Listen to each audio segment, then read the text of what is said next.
Forever Evil #2, written by Jeff Johns, art by David Finch. So last issue was kind of just the big setup stuff. We had Lex Luthor looking at the eclipse that Ultraman has caused. They, of course, launched their plan of taking over the world. And he's like, where in the hell is Superman? So this issue picks up, and we see a mouse approaching a mouse trap, and it's like just talking about how there's a mouse problem, and yet nobody has ever made a better mouse trap because this is effective, and the wire comes down and snaps the mouse's neck. And then Lex Luthor shows up, and he starts going on and off about survival of the fittest, basically saying it's not about strength, it's about adaptation, and Lex Luthor knows how to adapt, and he's making his way through the sub-basements of LexCorp until finally he comes across this security guard named Otis, and he's like, oh, Lex, sir, thank God you're here. None of the lights are working except for our phones, which all say, this world is ours. Then we cut over to the Teen Titans, who, you know, there was that whole press conference where they showed off Dick Grayson is actually Nightwing, and Red Robin is like, okay, well, if the Justice League is gone, it's up to us Teen Titans to save the day. And everyone is understandably like, okay, but we're the Teen Titans, and we are not an A-list team, so what in the hell are we supposed to do? And Red Robin basically says, we're gonna fight until our dying breath if that's what it takes, because that's what the Justice League would do. Also, I'm a little bit worried that Dick Grayson's identity was revealed, because it's kind of immediately recognizable as to who I Am, Batman is, and the whole rest of the Bat family.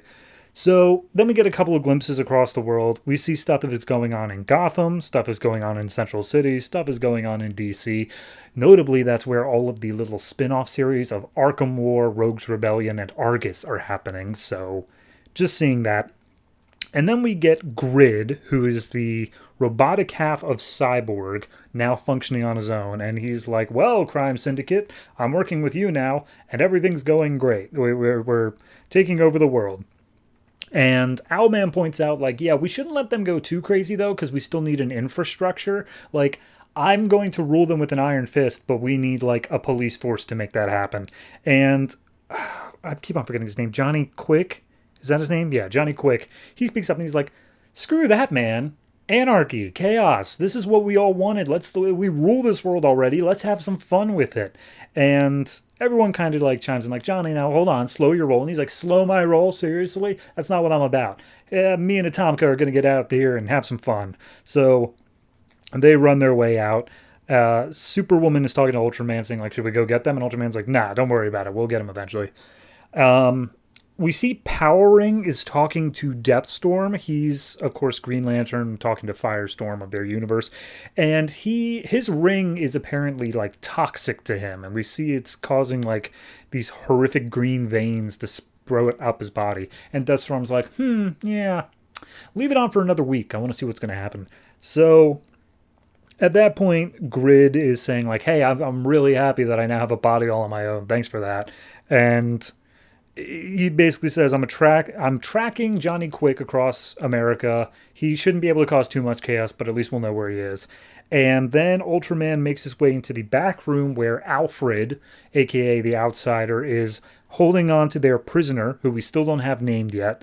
And Ultraman's like, good, we are going to need him. We got to keep him alive, which Owlman disagrees with. So he says, all right, well, if we're keeping him alive, then we're also going to keep Dick Grayson alive.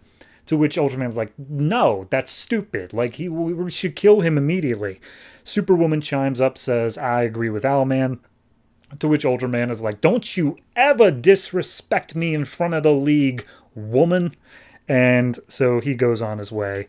We see that Alfred tells Owlman, hey, look, I know you want this Dick Grayson to be like the Dick Grayson of our world, which was explained in the Secret Society villains issue last month, but he's not, so get over it. And then Superwoman comes up and says, hey, Owlman, Ultraman can hear the baby inside of me. It's our baby. What are we gonna do? And Owlman's like, I'll deal with it. So we go back to LexCorp. Lex is walking his way through the facility. He steps up to his Superman clone project, and he's like, subject B0. He's not ready yet. He's going to take another 5 years. So then we go to where the watchtower crashed and where Crime Syndicate is currently set up.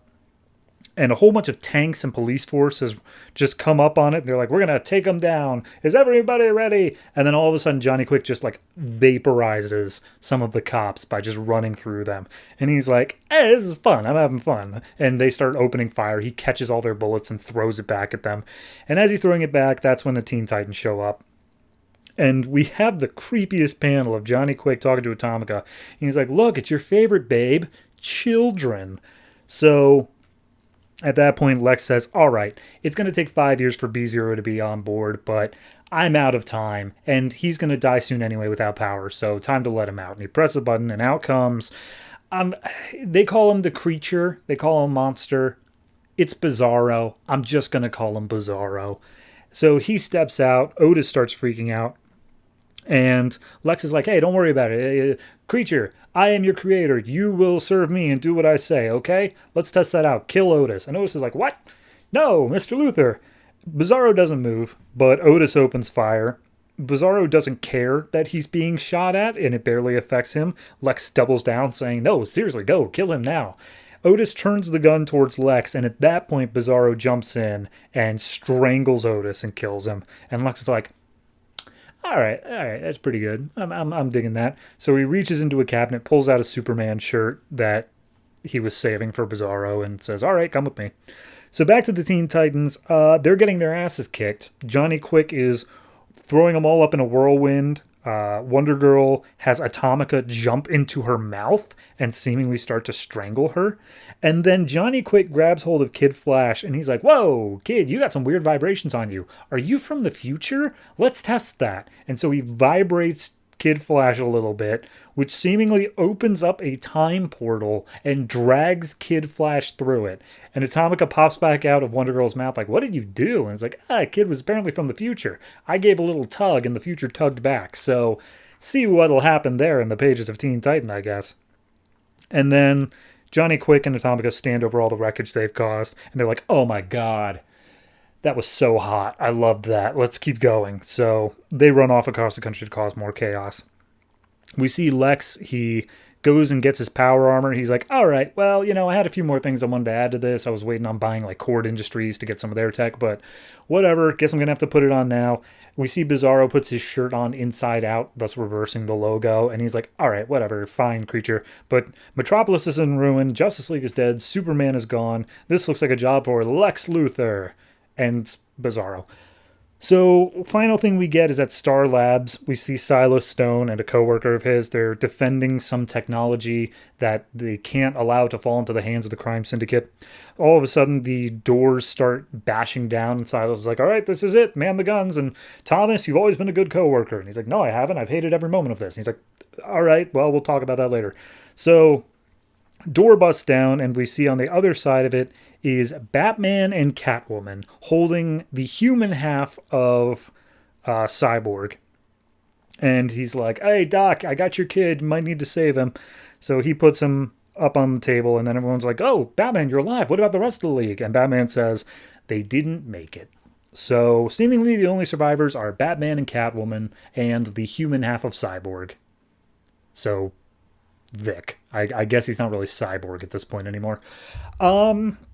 It's a solid second issue. It's definitely just setting up like the crime syndicate. It's showing how much of a threat they are. Obviously, we saw that Ultraman is, but it's giving a little bit to like Johnny Quick and Atomica. And of course, it's moving Lex Luthor into place of, no, this is where the villains are going to... It's delivering on the cover that's used on the trade of all these, where it's Lex Luthor and all the other villains, like, making a stand. Here we go. So, I like it. I really enjoyed this origin story for Bizarro. I think that failed clone of Superman. It works with what was going on with Superboy. We know that was Lex Luthor stuff. It's got its own thing going on in terms of B0. I think it's clever. It's just one of those little retcons that I think Jeff Johns does very well. So overall, I'd say this is probably I'll give it a straight 8. it's good. I'm not huge on David Finch's art for a lot of this, but like when he needs to make Johnny Quick look creepy, he's creepy. He's very creepy. But then there's other panels of like Lex Luthor that I just don't think work as well. But it's hit or miss. It still deserves an 8.